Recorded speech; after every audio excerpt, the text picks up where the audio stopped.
So I put up 2 polls. One of them was on YouTube, one of them was on Twitter, asking you which We Play Academy player you want to see in the next demo of the week. Now, over the course of both polls, it was actually xertioN who won, even though the Twitter poll didn't have him winning. Combining the 2 actual results, he actually got the majority of the votes, so congratulations xertioN, you are going to be the topic of this demo review. So here we go, the map is a Mirage, it's up against Spirit Academy in the latest season of Wall. So xertioN is one of those players who most people knew absolutely nothing about going into the first season of We Play Academy League, and then figured out very quickly that this guy was pretty good, considering... Okay, there's a first fight. These are just straight up fights. 1, 2. Last player on site also gets taken out by MHL. And he doesn't have to get any more, but a lovely pair of kills there from the short position. Nothing too complicated about it. Teams went for a B rush, and he was in a good position to deal with it. I think when you're challenging that open, you've got to hit your headshots, and he did. He hit them both, so fair enough. I don't mind this spy. Heavy on the rifles in case of, you know, a 4 spy from the T side. Or in the situation like we have now, where they have only Glocks, 1 P250, you don't really mind, because you'll win the round quite comfortably, unless things go really wrong, and then you have the rifles for the next anyway. Alright, 2 rounds in. xertioN's been kind of the B short, B rotate player, so not the anchor of the bomb site, and not the mid player either, just floating in between, going wherever the info tells him to. Quite a heavy mid stack early they are going for. Like, you see it in the last round, see it in this one as well. Make sure they're the players there to challenge mid in case of a mid control fight, and there you go. The fight's been taken. xertioN only gets 1, but does a good job throwing the nade, it's well placed.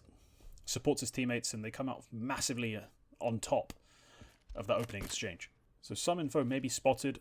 Players at Palace. So he's going to come into A to help out Shane, who doesn't seem to need it really. Swings out for the ramp fight. Again, Shane takes that. So nothing really too interesting about xertioN's round. You see that the spawn essentially decided which of the players ended up on short. I'm sure if he had the better spawn, MHL would have been the one in the mid window. He would have been the one pushing short a little more aggressively, maybe playing that side of things like we saw him in the first 2 rounds. Okay, you see there, JDC gets taken down, and xertioN's first instinct is to go running over to take a look. After he gets just that peak of info, he decides not to give up any more than that, and rotates away. And I like that. He groups up, he allows the flank of Shui to do its job, because Shui picks up 2 on that flank, and he makes sure they preserve as many numbers as possible, so they can guarantee the round. They don't really care about slaughtering them, they just want to win the round. And there you go, Chiron's able to pick up 1, do some good damage, but xertioN converts that frag as well. So smartly played there from xertioN. Nothing too aggressive, nothing too unnecessary. Guarantees the round win. Haven't seen a whole lot of util used from xertioN so far. It's not really been that necessary, aside from that nade top mid you saw. Here holding for a quick contact up short. Ooh, okay, jumps across, he spots the slightest slither of a T. So nades the spot, but Sophic removes himself from that blast zone. And now xertioN's the one re-smoking for the connector player. If you've seen my video about Nico, you'll know how important that bottom con smoke is in terms of info denial. So the T's never know if there is a player there, if there's someone there to deal with who's going to be peeking at them for a one-way, either that be into overpass or top mid. It's a really important smoke to have as your CT setup, and to know how to throw it from multiple positions so that you can always re-smoke it if the original one fades before it becomes useful. Okay, appreciate the pre-aim on the boost on the bench. It used to be a boost, it's now just bench. And flashes for some aggression, some info plays. You're down a player, you can't really just hold a 2-2 setup and hope to win the fights. You need to know what's coming where so you can stack the right bomb site. Guarantee you have 2 players in the B bomb site. It's more than enough to hold. Just know there's no flag from mid. Oh, that first one's awkward. Can't get the second one either. That's a bit of a rough round for xertioN. Crosshair placement looked good, but the reaction time to follow, a bit off. Okay, boosted up into window. Sorry, into ladder room. Again, playing contact for any short pushes. You see this a lot from teams who are very comfortable with the level of skill they have on their team, as they'll set up star riflers in angles where they're not really being supported, they're just there to catch people out in a straight up aim duel. And MHL getting that kill on Sophic probably confirms there's more mid presence coming, yeah. So that window's re-smoked, so he stayed in the right place, still in ladder room. Can hear a lot of info from here as well. So Chiron gets the frag on MHL. So now he's got to try and clear out what is and isn't taken. So he's going to hold for window in case that boost comes up. And he might be tempted at some point to flash himself into mid, or maybe just swing mid. There you see, gets the info. Gets the frag onto xertioN holding for an underpass push. And that flash allows himself to drop a little more comfortably. Unfortunately, the movement wasn't quite good enough that he could get all the way out off the back of that one flash. And I see, I like that as well. Pre-firing that spot where he could likely get caught out. Yeah, final xertioN and artfrost, last two players, nowhere really to go. xertioN gets himself an AK, gets himself a molly, and that's a comfortably won round. Oh wow, the mid aggression works out perfectly already. Now he's just coming into support.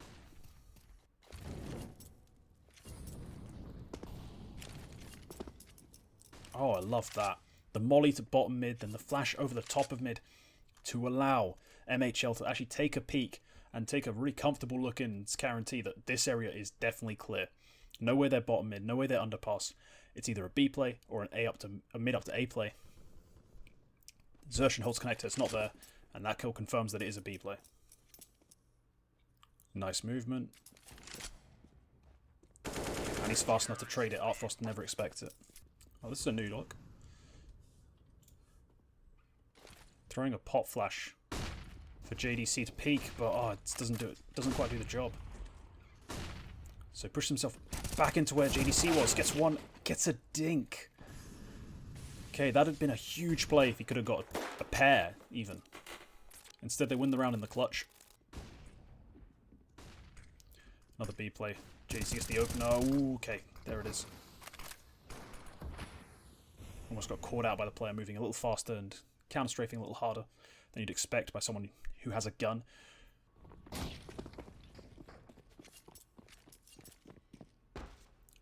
Okay, now xertioN boosting JDC, aggressive into apps, who gets info, takes a shot, lands a leg. And see xertioN really playing a great supportive role, essentially, on the CT side. He's setting up JDC for his peaks. He's watching the back of the mid players when they go ultra aggressive. He's rotating around where needed. Sure, if we had to put it down on a piece of paper, like what his exact role is, maybe you wouldn't call it support, but he is doing good supportive stuff that allows his team to win. In the meantime, this distraction at B leads to an A push. Players already going down. They're going up through the smoke. Will he spam it? Oh, not quite in time. xertioN just going to keep fragging. And this round is not quite over. It's going to take something special from xertioN.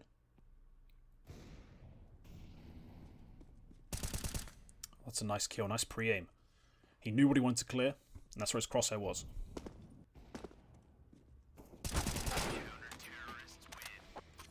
Nice, alright.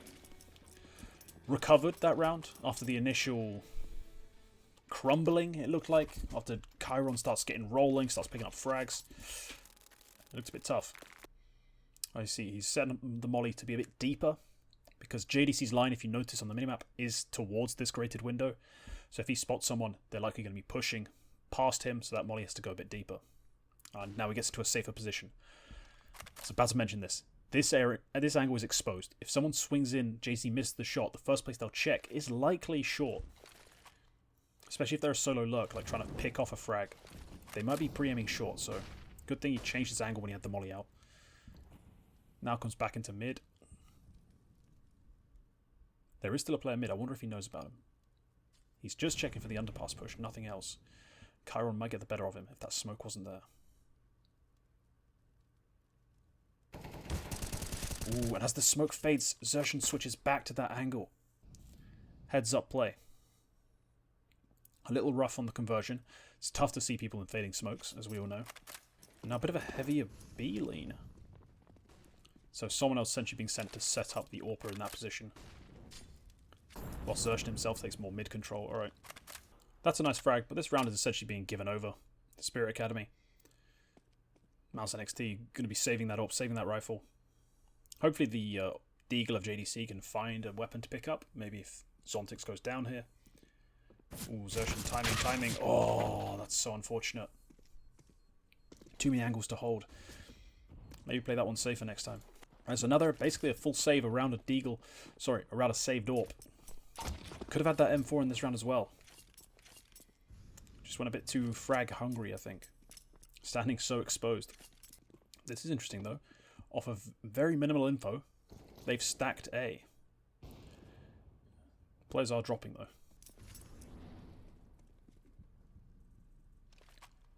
Okay, he got those steps, so he knows someone could be here. And in that sense, good smoke. Good positioning. Not facing the windows, knowing that if they come out the window, they have to make noise anyway, so then he can swing on them. In that sense, he's safer. He can still catch players out. I like that, but I like that angle. Great awareness to check that smoke, check the top mid position. Has no reason to know Sotfix here. But he's conscious that he could be. There you go, confirmed. Oh, Sotfix rips that head off. Session has no util this round. So now he's getting boosted up, makes sense. Spots nothing, so he's going to sit here and hopefully make the most of it. If a BXQ comes in, he hopes to get a double kill there. Interesting, anyone spotted that? Sotfix threw a nade from essentially T-spawn onto the A bomb site. So that's an interesting lineup. I want to go back and look at that after this round. Session again, very careful, very methodical. Something we've noticed in his rotations and his checks, he's been alert, aware of things that could be happening. Again, still looking for that lurk. Even though the retake is now ongoing, he's still looking for that lurk. Zontic's on site as being an absolute menace. There you go, xertioN picks up one. He knows Zontix was on site. He jumps and checks it. It's now sticking the defuse, surely. Oh, not quite. Does he have time? No. Okay. Nice try. Gets the frags instead. But yeah, let's go back and watch that. So this is the last round of the half. This is what I wanted to talk about, this Sotfix smoke that he throws. Right. So he's the mid player, showing presence. So he's holding some attention in that sense, but he's playing at the extremity, holding for a push as well. So he's dragging attention his way and making sure that CTs can't take any space they shouldn't. Then he throws this smoke. So this is a jungle smoke, but it's thrown seemingly in conjunction with a molly, and it's part of the execute, but it allows the execute to take place while still having one of your sets of util not be anywhere near the site. Whether they've made perfect use of that is a different question, because let's point something out. Alright, so this is what I want to point out. Pay attention to this side of things. The nades left once this exec happens, and once players start falling.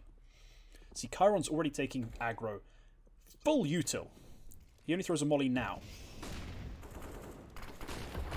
He takes a lot of attention, takes a lot of aggro. He might even get a kill before he goes down.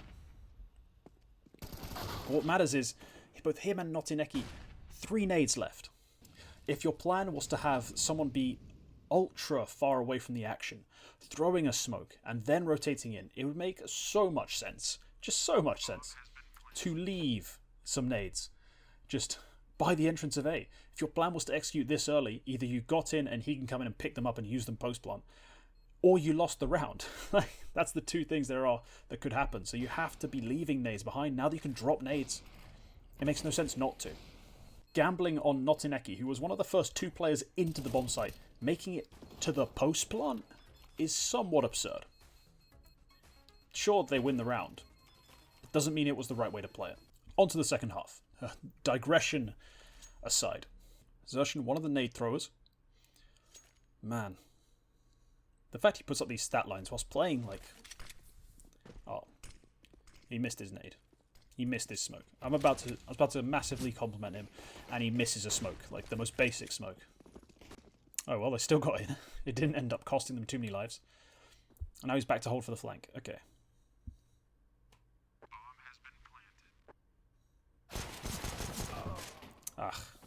Crosshair a bit too high, and Chiron wins it. They still won that round though. So here's the bite. Galil's 1 AK. xertioN now operating again, a bit away from the pack. This time he's the Palace player.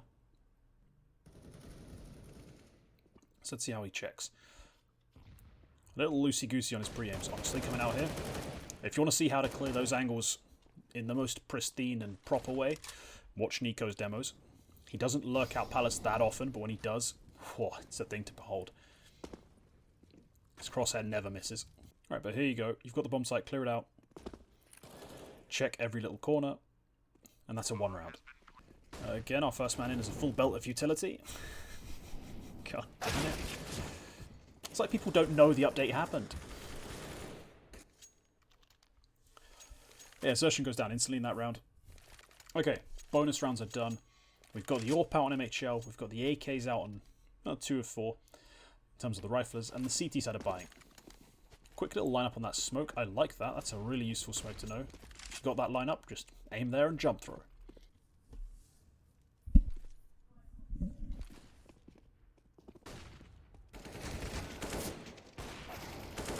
xertioN not able to see through that smoke well enough. It allows KingT to double, and xontics and CT goes unchecked.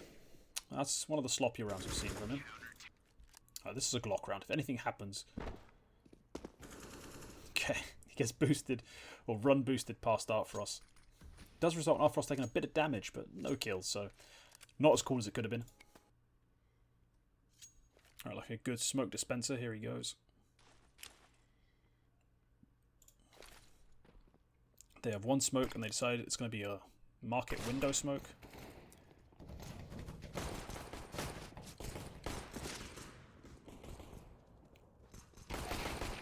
Nice, does get a kill and they picked up loads of kills.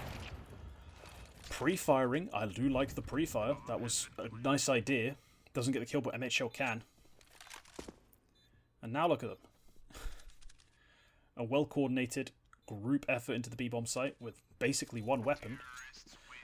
And MHL gets the M4 when it's headshot to finish the round off. What a way to swing it back. I mean, you can't even blame the smoke he threw for winning that round because the timing was a bit off. Not on his throw necessarily, but on the team's push. The team's push preempted the smoke blooming. It happened first. So they were exposed. They just got away with it. xertioN playing the anti-flash trader position here with Shui. He's got MHL behind him in case he fails as well. This is a setup you might see out of teams expecting mid-aggression. 2 players facing, one with the AWP, one with the rifle. And then the one playing anti-flash, who has now moved out. Still technically anti-flash here, but we're going for a run boost now. Bit of a different setup. So they don't know that B is the only site that's really any danger. But they also don't know about Sotfik in the A ramp, so we'll see how carefully they go about this. xertioN being quite keen to clear all these little angles out.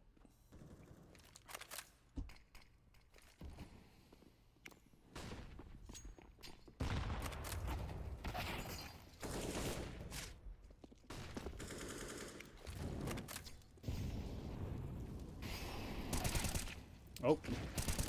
Oh, nice. Looking straight through the molly there.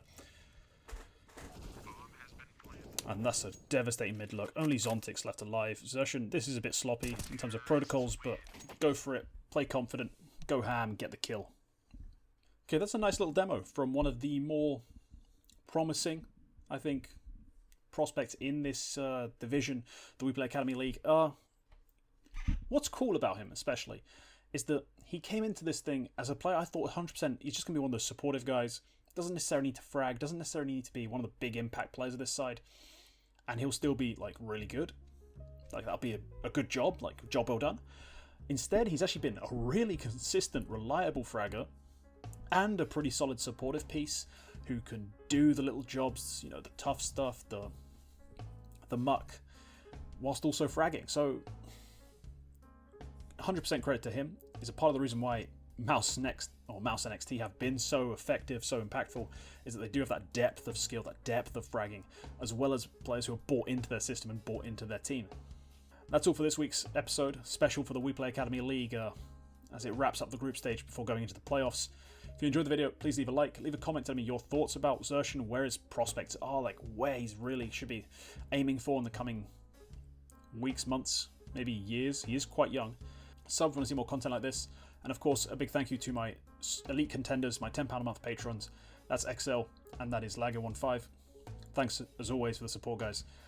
But yeah, that's all for this one. Goodbye.